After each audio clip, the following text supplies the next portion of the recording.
আসসালামু আলাইকুম সুপ্রিয় দর্শক, আশা করছি আপনারা সকলে ভালো আছেন। কাছে দূরে দেশ বা দেশের বাইরে যে যেখান থেকে ভিডিও দেখছেন আপনাদের সকলকে জানাচ্ছি অনেক অনেক শুভেচ্ছা।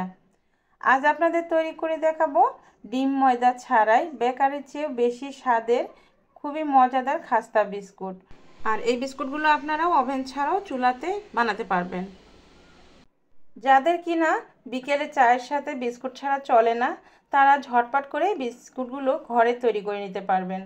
আর এই বিস্কুটগুলো খেতে এতটাই মজা যে আপনি যদি একবার ঘরে তৈরি করে নিতে পারেন তাহলে বাইরে থেকে কেনার কথা ভুলেই যাবেন। এই বিস্কুটগুলো আপনারা মেহমান আপ্যায়ন করতে পারেন, বাচ্চাদের টিফিনও দিতে পারেন, খেতে কিন্তু ভীষণ মজা। তো ভিউয়ার্স, রেসিপিটি না টেনে পুরোটাই দেখবেন, আশা করছি আপনাদের কাছে অনেক ভালো লাগবে। আর আপনাদের কাছে ভালো লাগলেই আমার কষ্টটা সার্থক।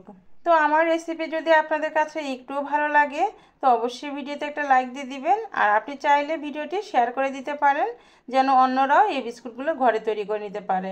তো চলুন ভিউয়ার্স, আমরা মূল রেসিপিটা দেখে নিই। এই বিস্কুটগুলো বানানোর জন্য আমি একটা মিক্সিং বলে প্রায় 2 কাপের মতো আটা নিয়েছি। আপনারা চাইলে ময়দাও নিতে পারেন। তার সাথে দিয়ে দিচ্ছি হাফ কাপ চিনি গুঁড়া।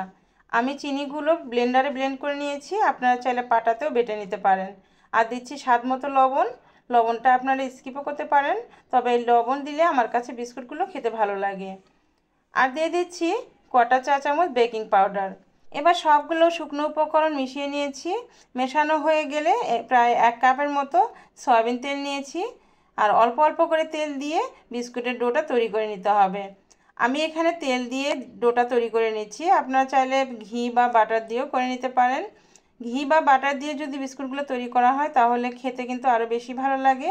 ঘিয়ের একটা ফ্লেভার পাওয়া যায় বিস্কুটগুলোতে। আবার কিন্তু ঘি অথবা তেল আপনারা আধা আধা করে দিতে পারেন, তবে পানি দিয়ে কিন্তু এই ডোটা কোনোভাবে তৈরি করা যাবে না। তো এই তো দেখুন, আমাদের কিন্তু বিস্কুটের ডোটা তৈরি করা হয়ে গেছে। আর এই ডোটা ঠিক এরকম হতে হবে, বেশি শক্ত না আবার বেশি নরম না।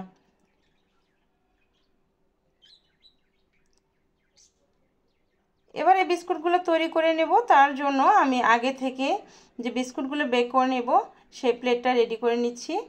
স্টিলের প্লেটের মধ্যে একটু তেল দিয়ে ভালোভাবে মেখে নিচ্ছি যেন বিস্কুটগুলো বেক হওয়ার পরে খুব সহজভাবে আমি এখান থেকে তুলে নিতে পারি। আপনারা চাইলে কিন্তু এই প্লেটের মধ্যে বেকিং পেপারও দিতে পারেন। তো বিস্কুটগুলো বানানোর আগে হাতে একটু তেল মেখে নিচ্ছি। আর পরিমাণ মতো একটু লেচি নিয়ে এভাবে হাতের মুঠির মধ্যে চেপে চেপে আমি বিস্কুটগুলো তৈরি করে নেব। তো প্রথমে হাতে একটু চেপে চেপে নিয়ে 2 হাতে এভাবে গোল গোল করে আমি বিস্কুটের শেপগুলো তৈরি করে নিচ্ছি। আপনারা চাইলে বিস্কুটগুলো যে কোনো শেপে তৈরি করে নিতে পারেন। বিস্কুটের টেস্ট কিন্তু একই হবে, শুধুমাত্র দেখার একটা সৌন্দর্য। আর বিস্কুটগুলো আমি একটু বড় করে বানাচ্ছি, আপনারা চাইলে ছোট করে বানিয়ে নিতে পারেন। তো এভাবে গোল গোল করে আমি এর উপরে একটু তিল দিয়ে দিচ্ছি। বিস্কুটগুলো তিল দিয়ে দেওয়ার ফলে কিন্তু বিস্কুটগুলো খেতে আরও বেশি ভালো লাগে।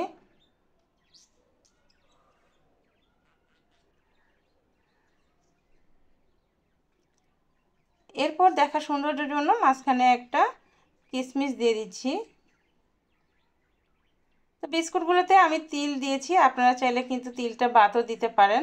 তিল ছাড়াও বিস্কুটগুলো খেতে ভালো লাগবে। তো ভিউয়ার্স, আপনাদের কাছে এই পর্যায়ে ছোট্ট একটা রিকোয়েস্ট করব, আপনারা যারা আমার এই ভিডিওটি নতুন দেখছেন, আমার চ্যানেলে প্রথম আসছেন, তো আমার রেসিপি যদি আপনাদের কাছে ভালো লাগে তো প্লিজ আমার চ্যানেলটি সাবস্ক্রাইব করবেন আর পাশে থাকা বেল আইকনটি অন করে রাখবেন। এতে করে যখনই আমি নতুন কোনো ভিডিও আপলোড করব সঙ্গে সঙ্গে সবার আগে আপনি পেয়ে যাবেন। তো ভিউয়ার্স, দেখে বুঝতেই পারছেন বিস্কুটগুলো তৈরি করতে কতটা সহজ। আপনাদের সঙ্গে কথা বলতে বলতে আমার আরও একটা বিস্কুট তৈরি করা হয়ে গেল। তো আপনারা এই বিস্কুটগুলোতে যদি তিল দেন তাহলে তিলের পরিমাণটা একটু বাড়িয়ে দিতে পারেন। আর যদি মনে করেন তিল দিবেন না সেক্ষেত্রে আপনার তিলটা স্কিপও করতে পারেন। তো দেখুন, এইভাবে আমি সবগুলো বিস্কুট তৈরি করে নিয়েছি আর কতটা সুন্দর হয়েছে দেখতে, মাশাআল্লাহ। আর এই বিস্কুটগুলো প্লেটে দেওয়ার সময় একটু ফাঁকা করে দিতে হবে, কারণ বিস্কুটগুলো যখন বেক করতে দেব তখন কিন্তু একটু ফুলে যাবে, এজন্য একটু করে ফাঁকা করে বিস্কুটগুলো বেক করতে দেবেন। তো এই বিস্কুটগুলো বেক করার জন্য আমি চুলায় আগে থেকে একটা কড়াই বসিয়েছি। আর কড়াইটা আমি প্রথমেই প্রিহিট করে নিয়েছি, পর্যাপ্ত পরিমাণে গরম করে নিয়েছি। এবার কড়াইয়ের মধ্যে আমি প্লেটটা দিয়ে একটা ঢাকনা দিয়ে ঢেকে দিচ্ছি আর চুলাটা একদম লো হিটে করে দিব। যেহেতু কড়াইটা অনেক গরম এজন্য চুলাটা একদম লো হিটে করে আমি 25 থেকে 30 মিনিট চুলার উপরে রেখে দিব। চুলাটা অবশ্যই লো হিটে করে দেওয়ার চেষ্টা করবেন, তাহলে বিস্কুটগুলো একদম অল্প আছে খুব সুন্দরভাবে বেক হবে আর নিচেরটাও পুড়ে যাবে না।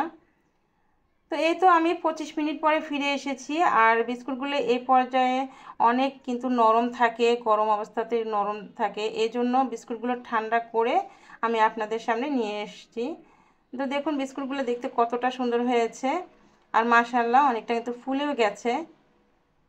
আর দেখুন বিস্কুটগুলোর প্লেটটা থেকে কতটা সহজভাবে তুলে নেওয়া যাচ্ছে আর নিচেরটা কিন্তু একটু পুড়েনি, নিচের দিকটা অনেক সুন্দর দেখতে হয়েছে। আপনারা এইভাবে বিস্কুট অবশ্যই ঘরে বানিয়ে দেখবেন। বেকারির স্বাদকেও কিন্তু এই বিস্কুটের স্বাদ হার মানিয়ে দেয়। এতটাই টেস্টি, এতটাই মজা বিস্কুটগুলো খেতে। আর বিস্কুটের পেছনটা দেখতে পাচ্ছেন কতটা সুন্দর হয়েছে। আর এরকম বিস্কুট যদি আপনারা ঘরে বানিয়ে কেউরে খাওয়াতে দেন তাহলে সে কিন্তু বুঝতেই পারবে না যে বিস্কুটগুলো আপনি ঘরে নিজের হাতে বানিয়েছেন। যখন শুনবে সে কিন্তু অবাক হবে যে আসলে এই বিস্কুটগুলো কিভাবে তৈরি করেছেন। আমি আপনাদের একটা বিস্কুট ভেঙে দেখিয়ে দিচ্ছি, দেখুন ভেতরটা কীরকম খাস্তা হয়েছে। মাশাআল্লাহ বিস্কুটগুলো দেখতে শুধু সুন্দর না, খেতেও অনেক বেশি মজাদার। তো ভিউয়ার্স, আমার আজকের রেসিপি কেমন হয়েছে অবশ্যই কমেন্ট করে জানাবেন আর আপনারা অবশ্যই বাসায় ট্রাই করে দেখবেন। যদি আমার রেসিপি আপনাদের কাছে একটু ভালো লাগে তো লাইক শেয়ার কমেন্ট করবেন আর প্লিজ চ্যানেলটি সাবস্ক্রাইব করে চ্যানেলের সঙ্গে থাকবেন। তো আজকের মতো এই পর্যন্তই, দেখা হবে আবার নতুন কোনো এপিসোডে। সে পর্যন্ত সবাই ভালো থাকবেন, সুস্থ থাকবেন, সকলকে ভালো রাখবেন। আল্লাহ হাফিজ।